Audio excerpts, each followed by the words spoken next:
Hello everyone, this is Saurabh from Edureka and welcome to this TensorFlow tutorial on deep learning. In this tutorial we'll be covering all the fundamentals of TensorFlow to implement a use case that is a Naval Mine Identifier, NMI. So let's begin guys.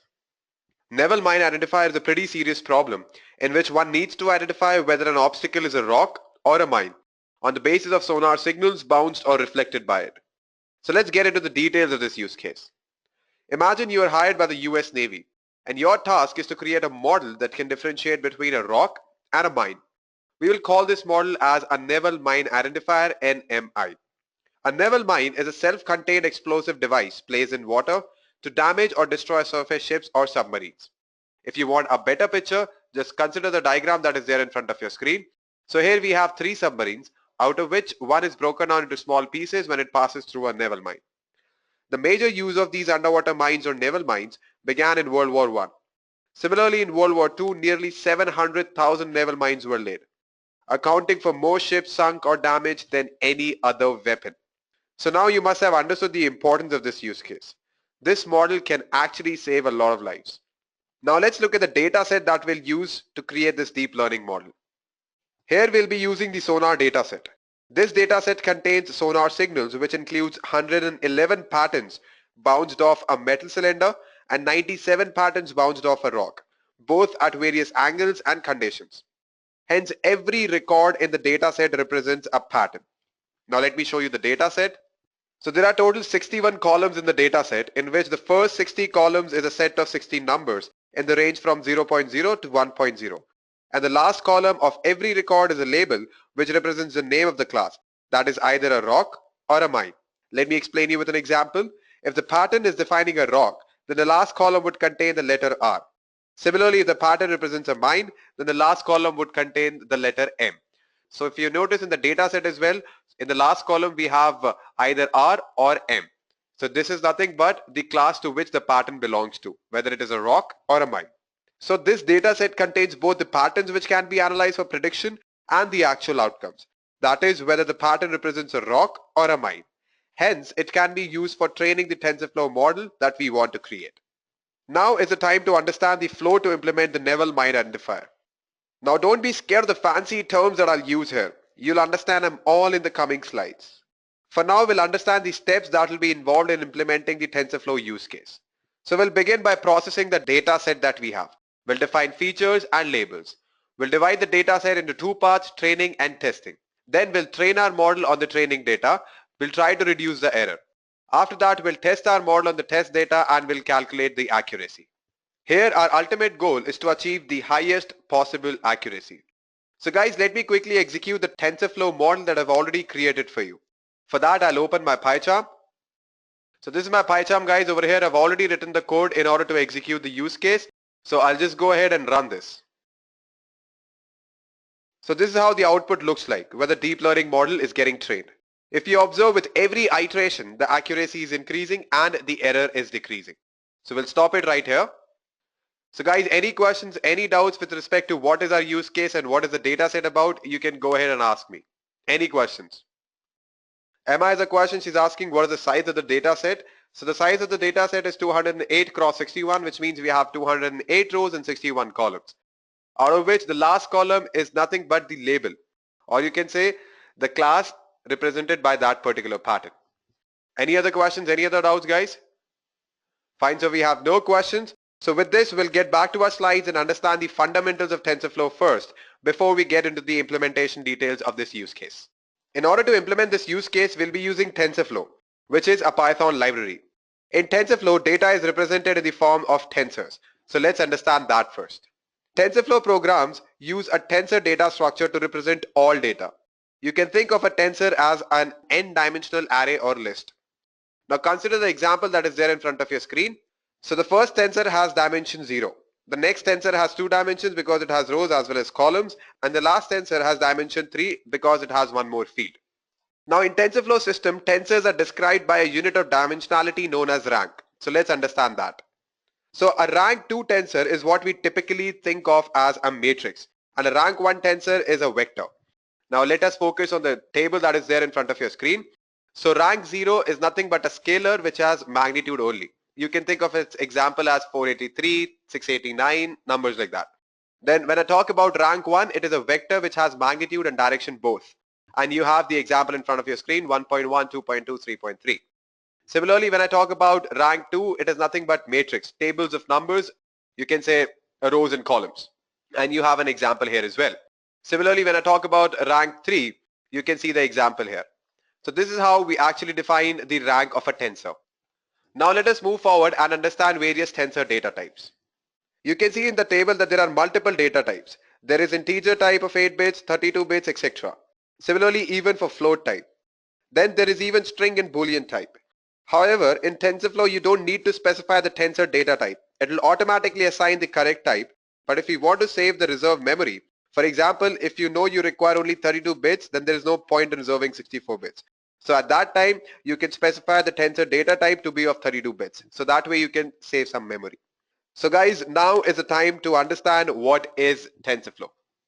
TensorFlow is an open source software library released in 2015 by Google to make it easier for developers to design, develop, and train deep learning models on neural networks.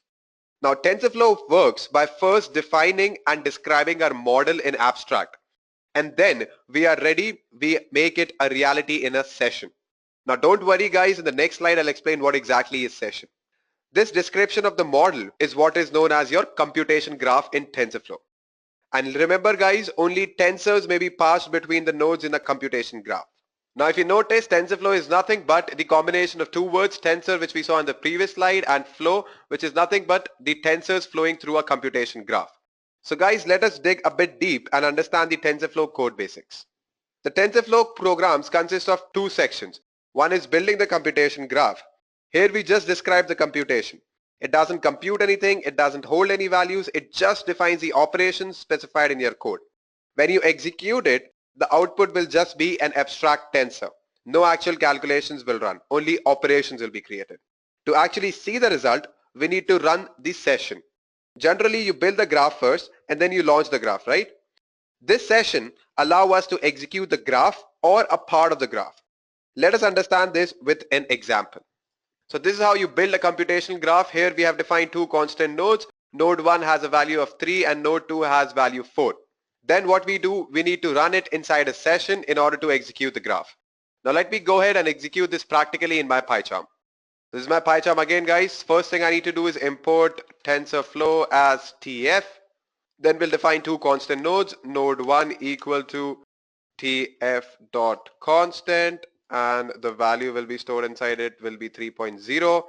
It is of tf.float 32 bits. Then we'll define one more node and let it be tf.constant again, and the value that will be stored will be 4.0.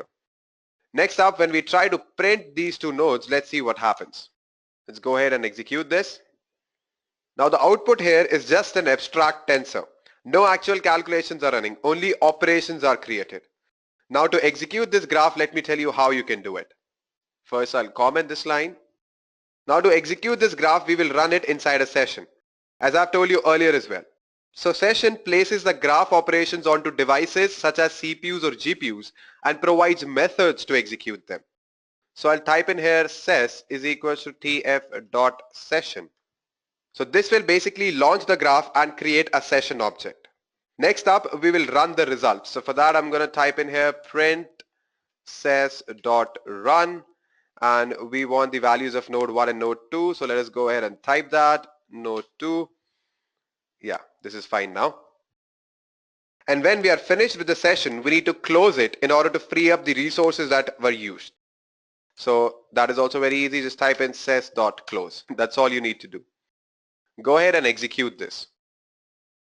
So we have got the output as 3 and 4, which is absolutely correct. These are the values stored in the constant nodes 1 and node 2. There's one more way in order to launch the graph and close the graph apart from the one that I've shown you. So let me show you how you can do that. For that, what I'm going to do, I'm going to first comment this line, even this line. So for that, what I'm going to use the with statement of Python. So for that, I'll type in here with tf.session as ses output equal to ses.run node 1 comma node 2. Go ahead and print the output. So if you're not familiar with what this does, basically it will use a session for the block of code following the statement and then automatically close the session when done. The same way it works if you open a file with the with statement. So let us go ahead and execute this and we'll see what happens. So again, we have got the same output 3 and 4. So I've explained you a couple of ways in which you can start and stop a session. So guys, let me explain you this with one more example. For that, I'll open my slides once more. Here I have first defined a constant node A which has a value 5 in it. Then I've defined one more constant node which is B and the value stored in that node is 6. After that I've defined one more node and this is nothing but the multiplication of A and B. So till now we have built our computation graph. Next up we need to run it inside a session. So when we run the session, what will happen? The values that are stored in A and B will be multiplied. So let us see if that happens. Yep. So after running the session, we got the output as 30, which is nothing but the multiplication of A and B. So when you multiply 5 by 6, obviously you will get 30. Now guys, I'll open my PyCharm and execute this practically. Let me remove all of this. So first I'm going to define one constant node. The value that will be there will be 5.0. One more constant node. The value inside that node will be 6.0. Then C is nothing but the multiplication of the two nodes. So we have built a computation graph. Next up we need to create the session object which will launch the graph. So S is equal to tf dot session. So guys, you can even use a with statement of Python in order to do that. But yeah, I'm comfortable with this, so I'll continue from here. And then what I need to do is just run the session, ses.run C. That's what I want to compute. And yeah, finally just close the session. ses.close. Go ahead and execute this. So we have got the output as 30, which is nothing but the multiplication of nodes A and B, which stores the value 5 and 6 respectively. Now I know multiplication of two numbers is not a big deal, but it is a good example for understanding how things work in TensorFlow. Now, what if I tell you that you can actually visualize a computation graph? Let me tell you how. For that, I'll open my slides. So for visualizing TensorFlow, we use TensorBoard. TensorBoard is a suite of web applications for understanding your TensorFlow graphs. For that, what we need to do, we need to first create the object of class for writing summaries. One such class is called FileWriter. So it has two arguments. The first argument, we need to just specify the path of the directory where we want the information to be stored. That will be used by TensorBoard in order to build the graph. After that, we need to run this particular command in the command line, and we'll see that TensorBoard will run as a local web app on port 6006. So I'll quickly open my PyCharm and I'll execute this practically. Let me close this. Yeah. So after that, I just need to create an object, FileWriter object, FileWriter equals to tf.summary.filewriter, and I need to provide a path here. So I've already copied the path. I'll just paste it here. And once you have written the path, just type the name of the file. So I'll just type in here graph. And after that, I need to add ses.graph, which is used for creating a graph object. So just type in here ses.graph. All right. So now if I execute this, I'll see a directory here by the name of graph that will contain the information which will be used by TensorBoard in order to build the graph. Let us see if that happens or not. I'll run the code. And yeah, you can notice here that there's one more directory created that is called graph. Next up, we need to open a command line and execute one command. Let me show you how you can do that. So over here, first I'll move in the PyCharm directory. Yeah. And then I'm going to type in here TensorBoard --log dir equal to the path TensorFlow. Just go ahead and execute this. So it says that TensorBoard runs as a local web app at port 6006. Let us see how our graph looks like now.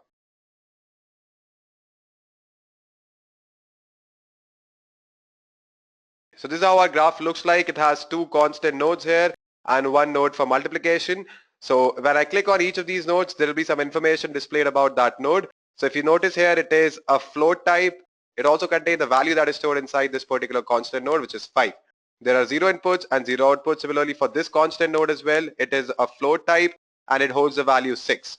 Similarly, when I click on this particular node, we can see that it is again float type and it has two inputs, const and const underscore 1. So these two inputs will be multiplied and we'll get the output. I have a question popped on my screen. This is from Michelle. She's asking, why aren't we seeing the output here? It says output 0. Alright, fine. So I'll tell you, this is just a computation graph. This explains what are the operations that you have specified in your code. It doesn't execute that. Alright, so this answers your question. Alright, fine. She's happy with the answer. Any other questions? Any other doubts, guys? Go ahead and ask me. Anmol, Jasir, Emma, Janice, any questions? Fine, guys. So there are no questions. So I'll go back to my slides once more. And now is the time to understand what are constants, placeholders, and variables. So constant, as the name tells, that it will always produce a constant result. So I'll explain this with an example. So over here we have a couple of constant nodes. First node has value 3, another node has value 4. So when I execute this particular graph, I will always get the values 3 and 4, or you can say the values that are stored inside these two nodes. Now what if I want my graph to accept the external input? Now let me explain that with an example of our use case only. So here we want the features to be fed back to the graph. That we cannot do with the help of constants. For that, what we need placeholders. Now a placeholder is nothing but a promise to provide a value later. Let us understand this with an example. So over here we have a couple of placeholders A and B of float 32 bits. And notice that we have initialized no values. Then we have one more tensor adder underscore node, which is nothing but the addition of two placeholders. Then we have first launched the session, and when we are running the session, we feed in the values of the two placeholders, as you can see here. So the value that will be fed back to the placeholder A is 1, 3. The value that will be fed back to the placeholder B will be 2, 4. Now let me execute this practically in my PyCharm. Let me remove all of this. All right. So I'll define a placeholder A, tf.placeholder, which is of float 32 bits. Similarly, B will be again a placeholder of tf.float 32 bits. Then we define one more node, adder underscore node, which is nothing but the addition of these two placeholders. Next up, we need to launch the graph. For that, I'll type here ses is equals to tf.session. And next up, we need to run the graph. Print ses.run and adder underscore node. And we need to feed the values of A and B as well. So for that, I'll type in A 1, 3, B 2, 4. Now let us go ahead and execute this and see what happens. So here, if you notice, I get the output as the sum of the two placeholders A and B. So the first value 1 will be assigned to the placeholder A and value 2 will be assigned to the placeholder B. So their sum will be 3. Similarly, A will be assigned to the value 3 and B will be assigned with value 4. Hence their sum will become 7. Now let's get back to our slides once more. Now the question here is how to modify the graph if I want new output for the same input. I mean, if I want my model to become trainable, I need some parameters that can change after every iteration so that the model output can be as close as possible to the actual output. For that, we need variables. Now variables, as the name explains, the value of the variable will keep on changing. When you train a model, you use variables to hold and update parameters. Variables are in-memory buffers containing tensors. And remember, they must be explicitly initialized, unlike constants and placeholders. So let me explain you the code that is there in front of your screen. So here we have two variables, W and B, and I've initialized both of these variables with value 0.3 and minus 0.3. So if I train my model, the values of these two variables should change in order to reduce the output. Don't worry, you'll actually understand that when I explain you the loss function and optimizers. There you'll understand how we actually train our model and how actually variables are updated after every iteration.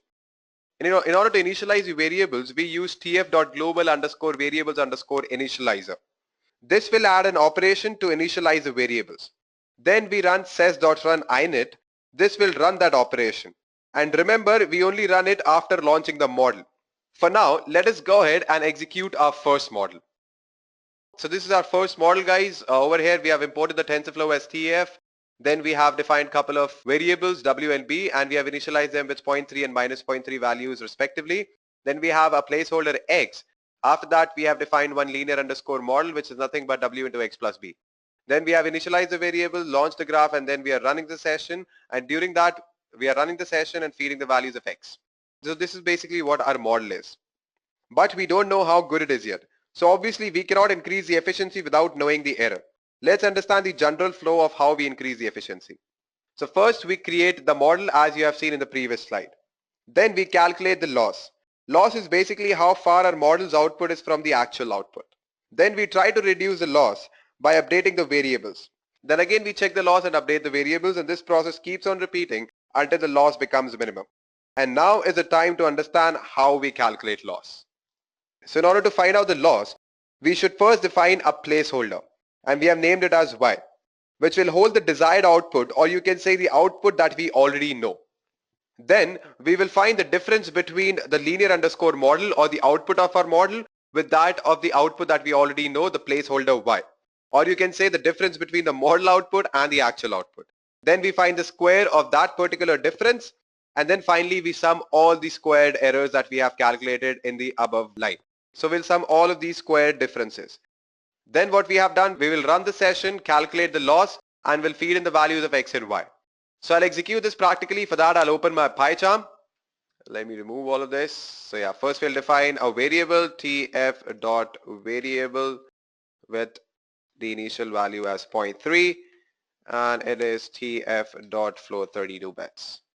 Then we will define one more variable tf.variable minus 0.3 comma tf.float 32 bits. Then we'll define a placeholder that we will use in order to provide the inputs or to feed in the inputs. So let me throw in a comment here, inputs and outputs. And I can throw in one more comment here that says model parameters. Alrighty then. So now we'll define a placeholder x, which will actually hold the input values tf.placeholder.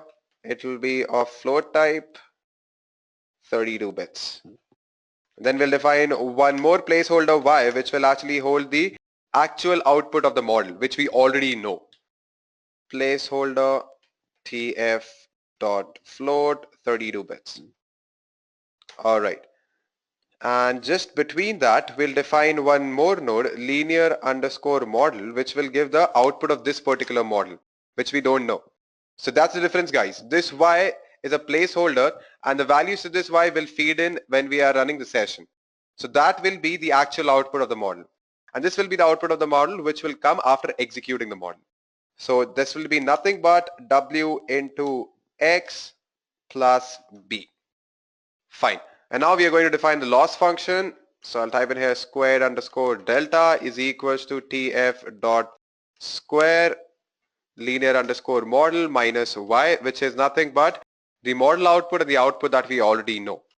So linear underscore model is the output that we'll get through our model, and y is a placeholder which will have the output values that we will feed in.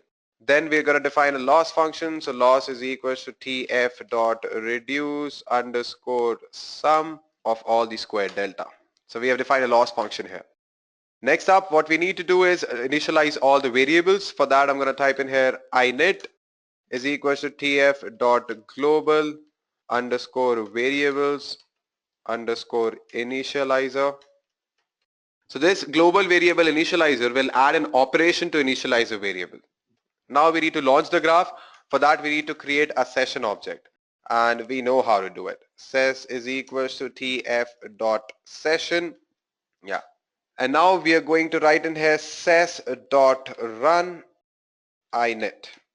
So this will run the operation that we have defined when we were talking about global variable initializer. And after this, our variables are initialized. So now what we need to do is just run the session. Ses dot run, calculate the loss, feed in the values of x. So let it be 1, 2, 3, 4. And now the placeholder y, feed in the value of placeholder y. So we'll keep it as 0, minus 1, minus 2, minus 3. Now let us go ahead and see how much is the loss. So the loss that we have calculated is 23.66. Let me just close this once. Now over here, if you notice, if I change the value of w and b, I can actually reduce my loss. Let me show you how I can do that. I'll take a pen. So instead of 0.3 and minus 0.3, if my W becomes -1 and my B becomes 1, then linear underscore model will become equal to Y. That means the output of our model will actually become equal to the actual output, the output that we know. So let me tell you how it will happen. So our linear underscore model is W into X plus B. So we'll take the values of X one by one. So the first value of X is 1. So let me take that first. And the value of B is -1. So -1 into 1 plus 1 is equal to 0. So the value of our linear underscore model is 0. And over here also the value of Y, that is our placeholder or the actual output, is also 0. Let us take the next value of X, which is nothing but 2. 1 -1 into 2 plus 1 is equal to what? -1, which is again equal to Y. Similarly, -1 into 3 plus 1 is equal to -2, which is also equal to our placeholder Y. Finally, if I take the last value of X, which is 4 plus 1, it will be equal to -3. So this is how, when we update the variables, we can actually reduce the loss. So here, if I keep the values of W and B as -1 and 1 respectively, the loss that I'll get will be 0. So this is how you can actually reduce the loss, by updating the variables. So when I was explaining variables, where I told you that in order to make the model trainable, we need to update the values of variables. So this is what I was talking about. So by changing the value of variables, we can actually reduce the loss. We can make the model output as close as possible to the actual output. Now, if I make this as -1.0 and this as 1.0, we should get 0 error. Let us see if that happens or not. So we have 0 ROS. But over here, I have manually done it. I have manually updated the variables W and B. What if I want my model to do it on its own? What if I want the machine to learn the new values of W and B? That will minimize the loss. So at that time, we need optimizers. So for that, I'll open my slides once more. Let me remove all of this. Yeah, and keep this to its normal value, 0.3. It was plus 0.3, yeah, and this will be minus 0.3. Now I'll open my slides. So in order to increase the efficiency and minimize the loss and update the variables, we use optimizers. These optimizers modifies each variable according to the magnitude of the derivative of loss with respect to that variable. Now what does that mean? It means basically that an optimizer will check the magnitude of the derivative of loss. That means an optimizer will check the change in the loss with respect to the change in the variable. And if the loss is decreasing, then it will keep on changing the variable in that particular direction. I hope I'm clear, guys. If you have any questions or doubts, you can ask me right now. It is a very important concept. All right, Jason wants me to repeat it. Fine, Jason, I'll do that. So an optimizer will actually calculate the change in the loss with respect to the change in the variable. And if the loss is decreasing, then it will keep on updating the variable in that particular direction so that loss becomes less. So I hope you have understood it, Jason, now. Yeah. So here we'll use gradient descent optimizer. Let us understand this with an analogy. Suppose you are at the top of the mountain and your task is to reach the lake, which is present near the valley. And the catch here is that you are blindfolded. So how will you approach this task? One way of doing this is to observe the ground near you and move in the direction where the land tends to descend. Consider every step that you take as learning rate and the position as weight. The whole process is called as loss function. When you reach the lake, consider that point as global loss minimum. Now you can apply the same concept on our model as well. Where the ground tends to descend, similarly the optimizer checks in which direction should the variables be updated so as to decrease the loss, and will keep on updating the variables in that particular direction.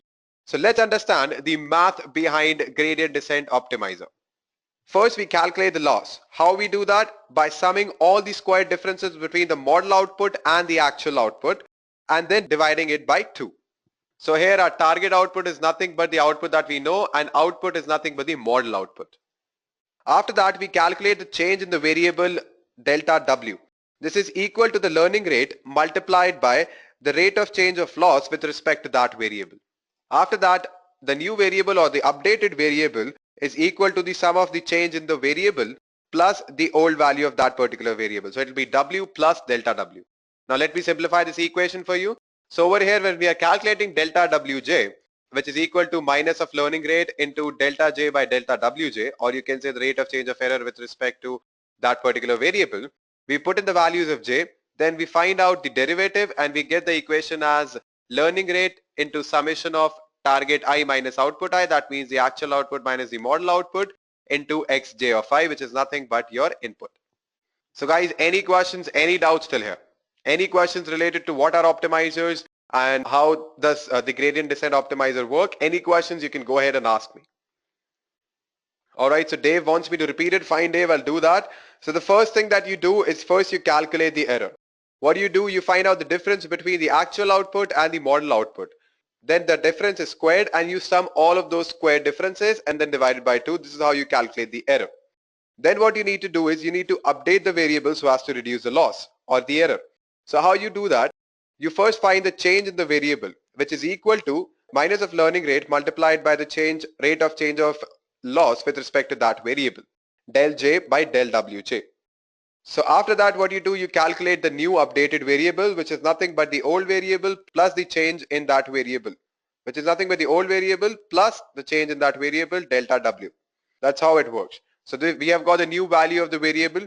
So again, the model will check how much is the loss, and again the whole process will repeat. Again, we'll update the variables. Again, it will check the loss, update the variables until and unless the loss becomes minimum. All right, he's happy with the answer.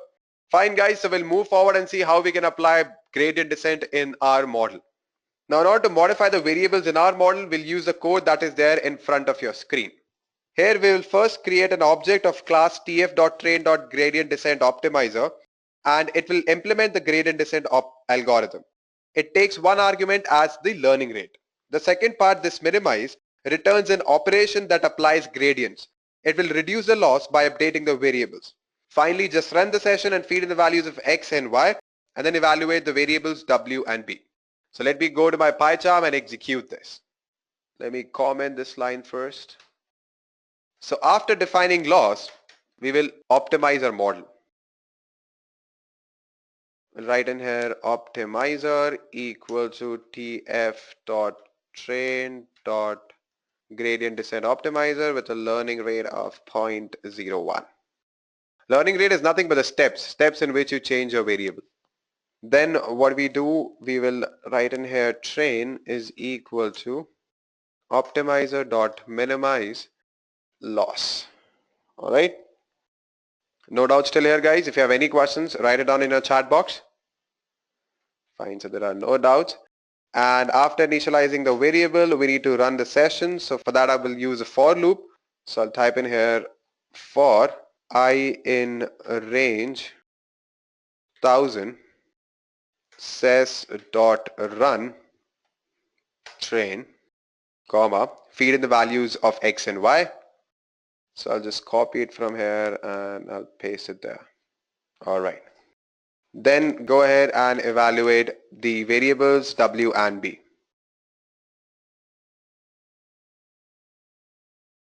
So we have got the new value of w as minus 0.9999969 and the new value of b as 0.999999082. Now if you can recall, when we were calculating it manually, we got the output for w as -1 and for b we got it as +1. And these two values are almost the same. So minus 0.9999 can be rounded off to -1 and 0.9999082 can be rounded off to +1. So this is how you actually build a model, then you calculate the loss, and then you train the model. I hope I'm clear. If you have any questions, any doubts, go ahead and ask me. No questions?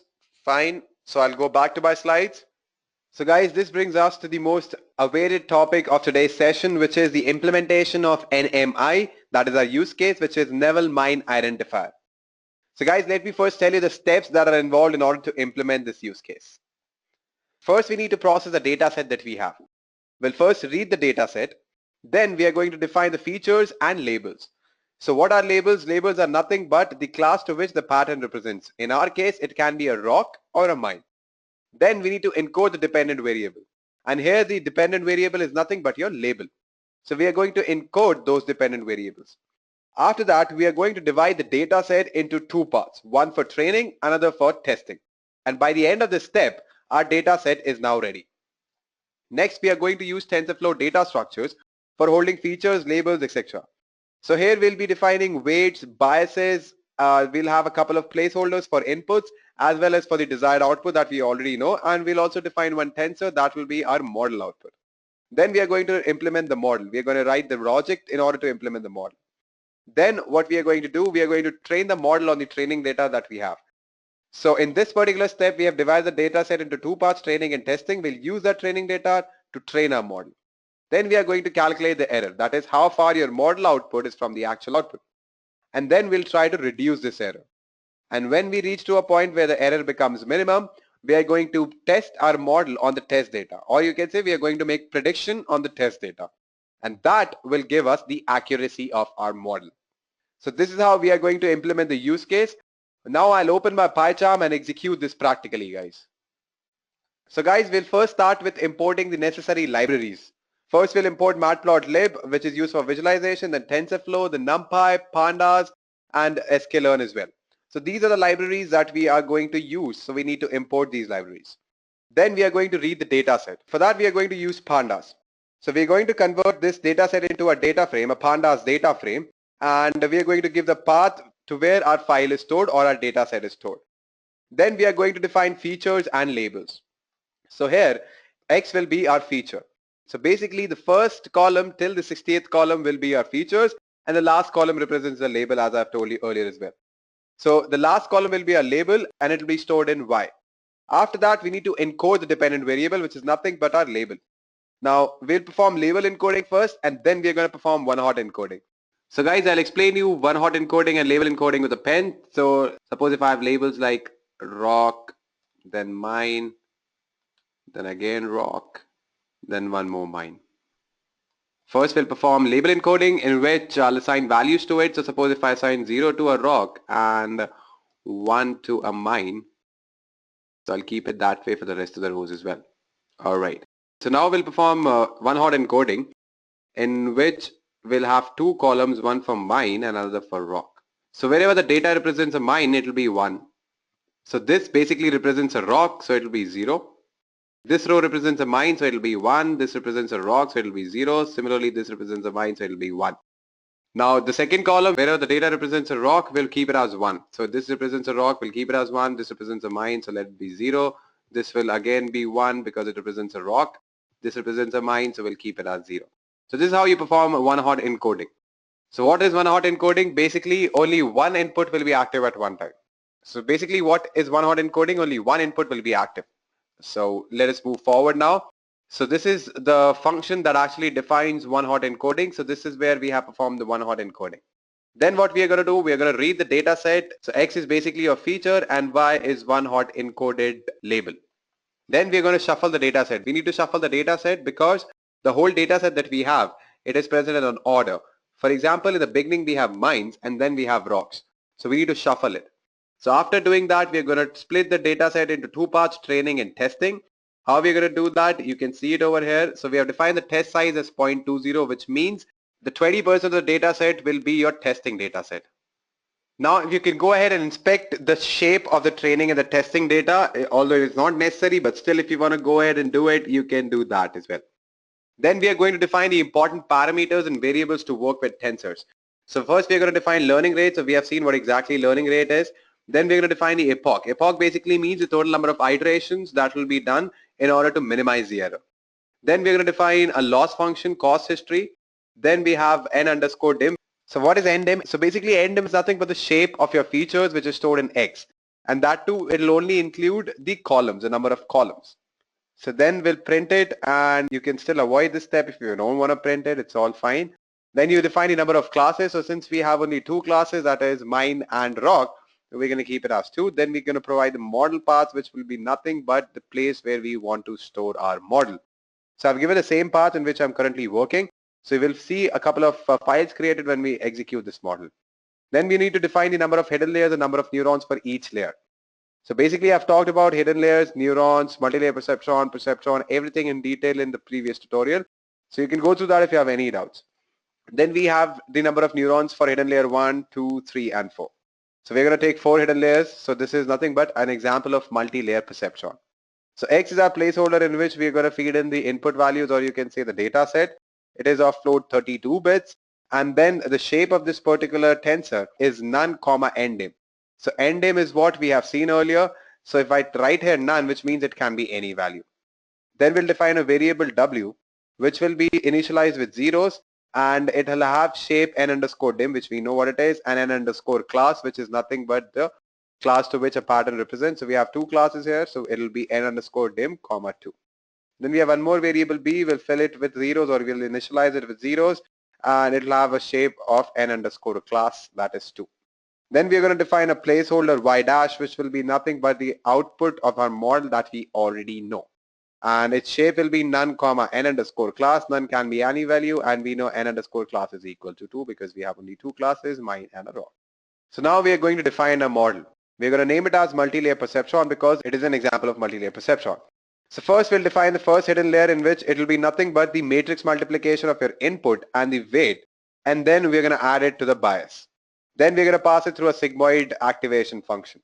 Then the second hidden layer also the same thing will happen, and the input for the second hidden layer will be the output of the first hidden layer. So we're going to type in here layer underscore 1, and then we're going to define the weight, which will be h2. So matrix multiplication of that, and then add it to the bias. Similarly for hidden layer 3 as well. And in hidden layer 4, instead of using sigmoid activation function, we'll use ReLU activation function. And then finally comes the output layer, in which we're going to perform matrix multiplication, output of the previous hidden layer, and the weights, and then we're going to add biases to it. So now we need to define weights and biases for each layer. So h1 is the weight for the first hidden layer. So we're going to define that. It'll be a variable, and it'll be a truncated normal of n underscore dim and n underscore hidden underscore 1, which is nothing but the shape of this particular tensor or this particular variable. N underscore dim we know, and n underscore hidden underscore 1 is nothing but 60. Similarly for other weights as well. And the same goes for biases as well. Here we'll have shape which is equal to n underscore hidden underscore 1, hidden underscore 2, 3 and 4. And then finally the output bias will be equal to n underscore class, which will be nothing but 2 because we have only two classes. Then we need to initialize all the variable, which we have seen how to do that. After that, we're going to create a saver object in order to save our model. Then we're going to call the model that we have defined above. Then we're going to define the cost function and optimizer. Cost function is nothing but the loss function. So this is our loss function that we have defined here. So over here, if you notice, let me just show it to you. Yeah. So this is how we have defined a cost function. So we're going to use a softmax cross entropy, and logits y is nothing but your output, and labels y dash is nothing but your actual output, or you can say the output that we already know, and this is the model output. Then we're going to perform optimization. We're going to use gradient descent optimizer, and then will be the learning rate will be 0.03, which we have defined above, and then it will be minimizing the cost function or the loss. So this is how we'll optimize it. Then what we need to do, we need to create a session object that will launch the graph, and this will initialize all the variables. Then we need to calculate the cost and the accuracy for each epoch. How are we going to do that? We're going to use for loop for that. So first we'll define MSE underscore history and accurate history. We'll keep it empty. Then we're going to define for epoch in range training underscore epochs. Over here, first we'll run the training step. We're going to feed in the values of train underscore X and train underscore Y, which is nothing but the training data. Then we're going to run the cost function, or you can say the loss. And again, feed in the values of train underscore X and train underscore Y. Then what we're going to do, we're going to define cost history, which will be append the cost history comma cost. So whatever cost history we have, whatever cost we'll get it here, it will be appended and it will be here cost history. So we can see that for every epoch. That's why we are doing it. So it will be appending one by one. Then we're going to find out the correct prediction, which will be equal to tf.argmax y comma 1 and argmax y dash comma 1, which is nothing but the difference between the actual output and the model output. And after that, we're going to calculate the accuracy here. And then what we need to do, we'll define a parameter pred underscore y, which will be nothing but ses.run and the actual output, and feed in the test data in order to see how accurate our model is. Similarly, we're going to define MSE mean squared error, which will be nothing but the difference between the predicted value and the test value. Then we're going to launch the graph here, and we're going to find the MSE history.append. So this will actually keep on updating the MSE value for every epoch. Then we're going to find out the accuracy of the training data. So basically we'll be finding here the accuracy on the training data, not on the test data. And we'll keep on appending so that for every epoch we can see that. Then we're going to print that value for every epoch. After that, we're going to define one more parameter, save_path, which will be saver.save says model. So this will actually save the model in the model path. So now we're going to plot the graph of MSE and accuracy. MSE is nothing but the mean squared error, and accuracy will be there on your test data. And mean squared error, we know what it is. So we have calculated MSE here, if you can notice.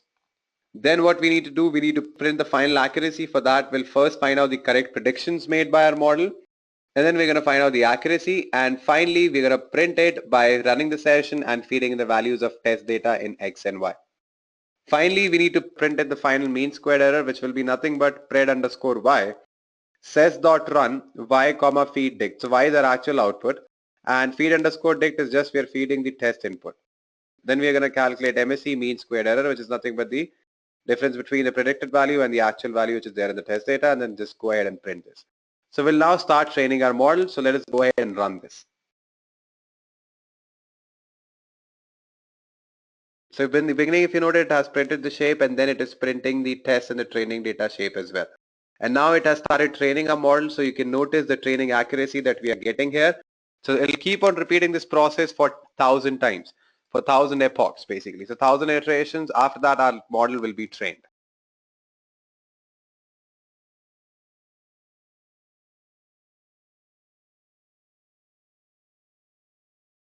So guys, this is the accuracy that we have got on our test data. So this y-axis represents the accuracy, and the x-axis represents the number of epochs. So we have 1,000 epochs here. That means it's going to train it 1,000 times. So let me just close it now. And yeah, so we have got the test accuracy as 85%, and the average mean squared error is 24.4505. And our model is saved in this particular directory, which is my current working directory, guys. Now let me close this and open the project structure, and you can see a couple of files that have been created here. So guys, we have successfully trained our model and we have saved it as well. Now what we are going to do, we are going to restore this model. So basically we'll be providing some input to this particular model, and it will predict the outcome for us. So it will predict whether it is a rock or a mine. So the whole code remains the same. It's just that you need to provide the model path, which you have done when you were actually defining the model and training it. And then what you need to do is you need to again create one saver object, and after that finally you need to call this restore function in order to restore the model that we have. Over here you're going to provide two arguments. One is says and another is nothing but your model_path, which we have given in the previous step. So guys, this is how it is, and we're going to provide the input from the data set only, which will be from row 93 till 101, but it won't include the 101th row. It will only be that till 100th row. Fine guys, so let us go ahead and run this. So guys, this is how the predicted values looks like. Over here, the original class was R. We predicted a value is 1, which means we have correctly predicted this particular class, and we have got the accuracy as 100%. Similarly, for other values as well. But if you notice over here, we have got the accuracy as 0 because we have predicted the wrong value of the class. Similarly, here as well, it is a mine, but we have predicted it as a rock. So that's why we have got accuracy as 0. So guys, this is how we actually train a model and we restore it. So this is all about Naval mine identifier. Now let me give you a brief summary of what all things we have discussed till now. So guys, first we started by understanding what is our use case. We saw what exactly we are executing. We saw what the data set looks like. So the name of our model was Naval mine identifier. After that, we understood what exactly are tensors and what is TensorFlow. Then we went through code basics of TensorFlow. We understood various data structures like variables, placeholders, constants, and then we implemented the model using TensorFlow. So guys, any questions, any doubts till now, you can go ahead and ask me. Any questions? All right, Dave says amazing session. Thank you, Dave, for those kind words. So we have no questions. So this video will be uploaded into your LMS. You can go through it. If you have any questions or doubts, you can bring it in the next class. We also have a 24/7 support team that can help you anytime you want. Thank you and have a great day, guys. I hope you enjoyed listening to this video. Please be kind enough to like it, and you can comment any of your doubts and queries, and we will reply to them at the earliest. Do look out for more videos in our playlist and subscribe to our Edureka channel to learn more. Happy learning!